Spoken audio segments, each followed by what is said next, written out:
we can start thinking about how customers experience products today and what does that look like and how is it changing over time, right? I mean, it used to be not too long ago when you would go and essentially request like a demonstration or evaluation, right? You'd have an evaluation period. But in today's world, right, consumers are increasingly impatient. And so the idea of how do you get the product into use more quickly, right? That's really an interesting way to go and break through the noise today. And, as you can start to think of younger generations as coming along, right? Are they more patient or less patient than us? Well, they're less patient, right? A lot less. And so the idea is how do you go and get a product in the customer's hands and get them trying it effectively so they can see the value and move forward.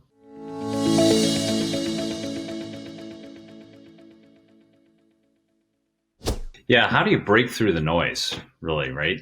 And you can start to think, this isn't the first time this has happened, by the way. If you went back to like direct mail, you remember how direct mail, you'd get a piece of mail, right? You'd open it up, right, and try and read the thing. And finally, right, at time, people realized that they weren't reading through this. The offers migrated to the envelope. Remember that, right? So the offer's actually on the envelope. Right. So if you want more details, you can go inside. But the idea was, listen, we know that people are just throwing this away. We need to move forward. Well, we have a similar idea here, which is, how to break through the noise where in year 2, I think we're moving past the space where people just want to be educated for education's sake. Right. They're being educated for a purpose, for an outcome. People have, it's not enough to have an email and say, well, it's just exciting to get an email. Right. The idea is, I've got to have either a call to action, right? Or, as we're looking at this, one of the real breakthrough ways is to say that you can experience something easily. And that ties into in-product trials. It's a really interesting way to have products start selling themselves because the interrelationship between a physical salesperson, for example, it's just impossible. And so we're looking at ways to go and get the product experience more tied in with the customer actual everyday experience.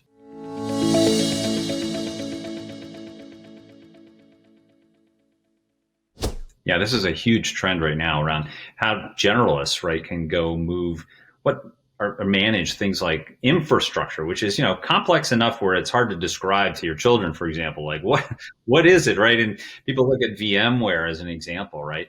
But the idea, right, today is that it's the applications that are driving every business. Every business is becoming a software business, really, right? If you think about how you interact with your bank, for example, right, or your healthcare provider, it's now based on the apps. It's less about the physical hospital or a doctor, right?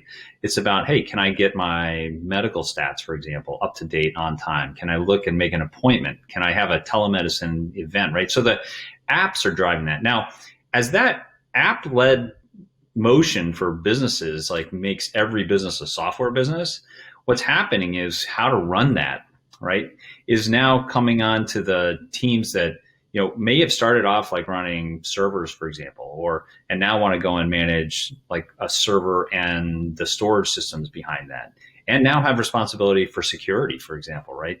Increasingly, with ransomware and other things. And you start thinking about new capabilities like the public cloud. How do I go and manage things that might be running on the public cloud as well? So one of the things that we have as a inbred element of us is this idea of having a consistent operating model that can be managed by generalists. And the idea is that if you can make the IT generalist successful in deploying applications of any kind, fast with a seamless model, and have that work across older applications, newer applications, into the cloud, even into things like AI, right? Artificial intelligence, machine learning. Now, all of a sudden, what you have is you have this leverage point. And that leverage point, that consistent operating model, means a generalist can start saying, hey, listen, give me your app, and I'll be able to securely deploy, manage it, and protect it across whatever endpoint you have. It could be on an on-prem environment, in the public cloud, or even at this emerging edge that we have. And so that really helps a generalist come back and say, I can solve problems more quickly, right? I can go and eliminate some of the expertise that was required in the past.